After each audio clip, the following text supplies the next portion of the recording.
Assalamualaikum warahmatullahi wabarakatuh.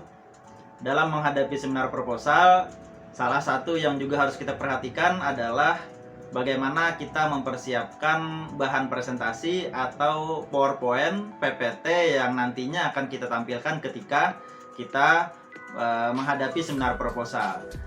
PPT secara tidak langsung akan memperlihatkan bagaimana keseriusan kita dalam menghadapi seminar proposal tersebut. Kalau PPT yang kita tampilkan nantinya bagus, baik, maka dosen-dosen penguji juga sudah bisa menilai bahwa kita memang serius mempersiapkan seminar proposal tersebut. Beda halnya ketika kita misalnya menampilkan PPT yang seadanya saja, yang standar, bahkan di bawah standar misalnya, maka penguji juga sudah bisa menilai bahwa kita dalam menghadapi seminar proposal tersebut tidak ada keseriusan, sehingga itu juga memengaruhi nanti dalam penilaian atau dalam proses tanya jawab setelah kita mempresentasikan proposal kita tersebut. Biasanya di dalam seminar proposal kita diberi waktu maksimal 15 menit untuk mempresentasikan proposal skripsi kita. Waktu yang diberikan maksimal 15 menit tersebut ya saya sarankan tidak kita ambil semuanya, bahkan jangan sampai melebihi dari waktu yang sudah disediakan tersebut. Jadi kalau kita dikasih waktu sekitar 15 menit, ambillah sekitar 10 sampai 12 menit untuk kita mempresentasikan proposal skripsi kita, sehingga kita dalam mempersiapkan PPT itu juga harus menyesuaikan atau mempertimbangkan waktu yang sudah disediakan tersebut. Nah, ketika kita membuat PPT yang kita buat jangan terlalu banyak, jangan terlalu berlebihan, sehingga PPT tersebut pas waktunya sekitar 10-12 menit nanti ketika kita presentasikan. Selain itu, slide atau template atau desain PPT kita jangan terlalu standar atau jangan di bawah standar. Jangan biasa-biasa saja ya. Tampilkanlah slide atau desain PPT yang menarik, sehingga ketika kita mempresentasikan itu juga menambah kepercayaan diri kita, juga enak dilihat oleh para penguji dan audiens yang hadir.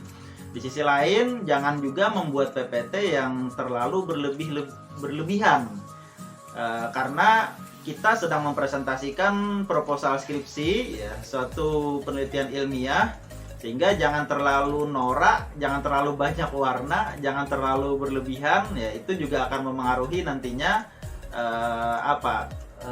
ketika kita seminar proposal, bagaimana penguji dan juga audiens dalam melihat tampilan dari slide kita itu. Selanjutnya yang perlu kita ingat adalah kita sedang mempresentasikan, bukan membaca. Ini yang harus diingat dan ini sangat penting. Kita sedang mempresentasikan, bukan sedang membaca. Sehingga yang masuk di dalam PPT kita adalah poin-poinnya saja. Jangan sampai kita memasukkan kalimat-kalimat yang sangat panjang. Jangan sampai juga kita memasukkan misalnya satu paragraf yang kita copy paste langsung ke PPT kita. Cukup poin-poinnya saja, dan poin-poin tersebut ya nanti kita jelaskan, dan ketika kita menjelaskan itulah makna dari mempresentasikan ya, bukan hanya membaca dan teks itu semua ada di PPT kita ya, bukan seperti itu. Cukup poinnya saja, dan kita jelaskan poin-poin tersebut ketika kita mempresentasikan proposal skripsi kita. Lalu apa saja sih yang harus ada di dalam PPT yang akan kita presentasikan ketika kita seminar proposal nantinya? Ada 6 bagian yang harus kita masukkan, dan 6 ini saya rasa cukup untuk waktu sekitar 10-12 menit yang sudah kita ambil dari waktu yang disiapkan sekitar 15 menit tadi.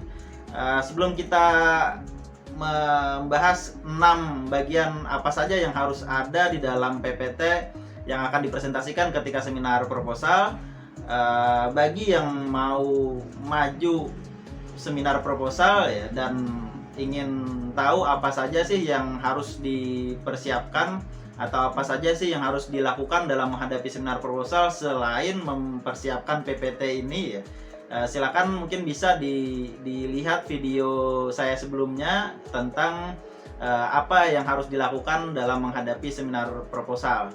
Nah, kita kembali bahwa dalam PPT ya ada 6 bagian tadi yang harus kita masukkan. Yang pertama adalah halaman sampul. Di dalam halaman sampul ini yang harus dimasukkan yang pertama adalah judul kita. Jadi judul itu sangat penting untuk dimasukkan di dalam PPT kita ya. Selain judul, masukkan juga nama kita ya, juga nomor induk mahasiswa. Jangan lupa juga masukkan nama pembimbing kita, dan di bagian bawah bisa kita masukkan nama prodi dan juga nama perguruan tinggi kita ya. Dan jangan lupa harus kita masukkan juga logo dari kampus atau perguruan tinggi kita ya.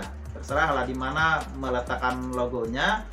Yang penting tidak mengurangi kemenarikan dari tampilan PPT kita tersebut. Selanjutnya di bagian yang kedua adalah latar belakang masalah. Jadi latar belakang masalah ini jangan sampai ketinggalan ketika kita membuat PPT. Apa sih yang harus ada di dalam latar belakang masalah yang harus kita tampilkan dan kita presentasikan? Jangan sampai ketinggalan adalah kondisi ideal dari teori yang ada di dalam latar belakang masalah yang kita buat tersebut ya, dan juga masalah yang ada di dalam pada lokasi penelitian kita ya. Jadi ada kondisi idealnya sesuai dengan teorinya. Selanjutnya juga harus ada permasalahan ya, atau kondisi sekarang yang ada pada lokasi penelitian yang kita ambil. Nah, itu yang kedua. Kita lanjutkan yang ketiga.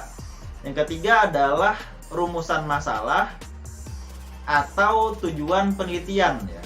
Jadi nggak perlu kedua-duanya, cukup satu saja. Kalau Anda memasukkan rumusan masalah, tujuan penelitiannya nggak perlu lagi dimasukkan dalam PPT ya.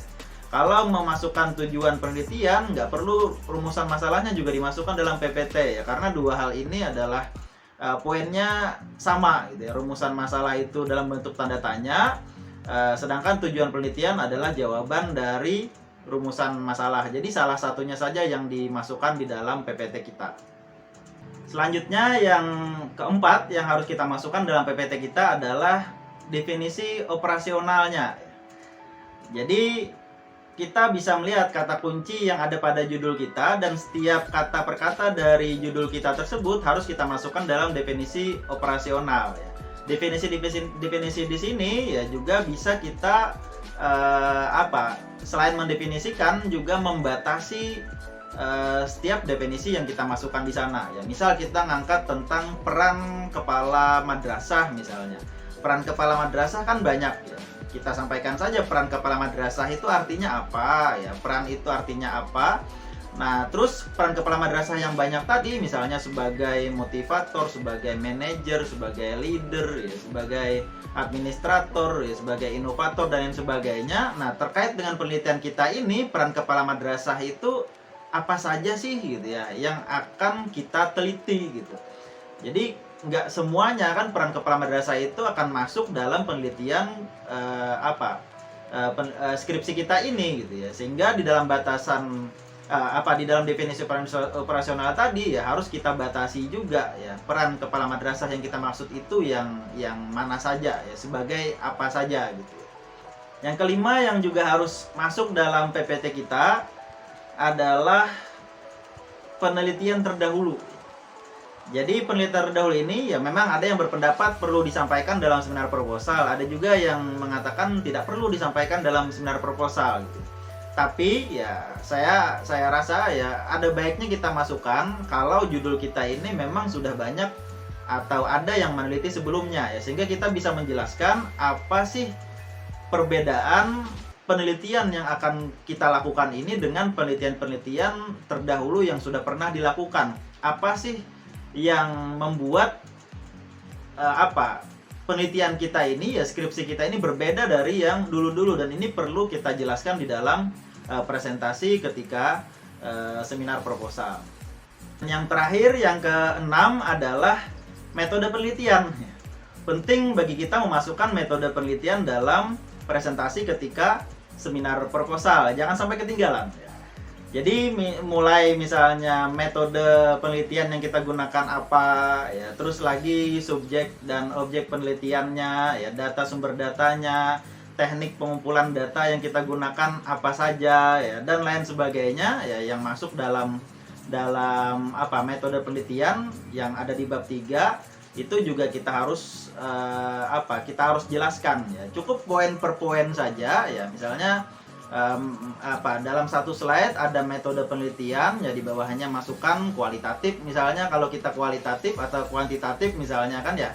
Nah, setelah itu misalnya subjek objek penelitian ya, pakai poin-poin saja ya, sehingga tidak terlalu banyak ya, tapi kita sambil menjelaskan poin per poin yang ada di dalam PPT yang sudah kita tampilkan di dalam seminar proposal tersebut ya. Oke, demikian 6 bagian yang harus ada di dalam PPT ketika kita mempresentasikan proposal skripsi kita dalam seminar proposal. Semoga ini bisa membantu dan juga semoga bermanfaat, dan ketika nanti seminar proposal ya bisa berjalan dengan baik, dengan lancar, dengan PPT yang dibuat, yang sudah tadi dipersiapkan dengan sebaik-baiknya. Oke, demikian. Assalamualaikum warahmatullahi wabarakatuh.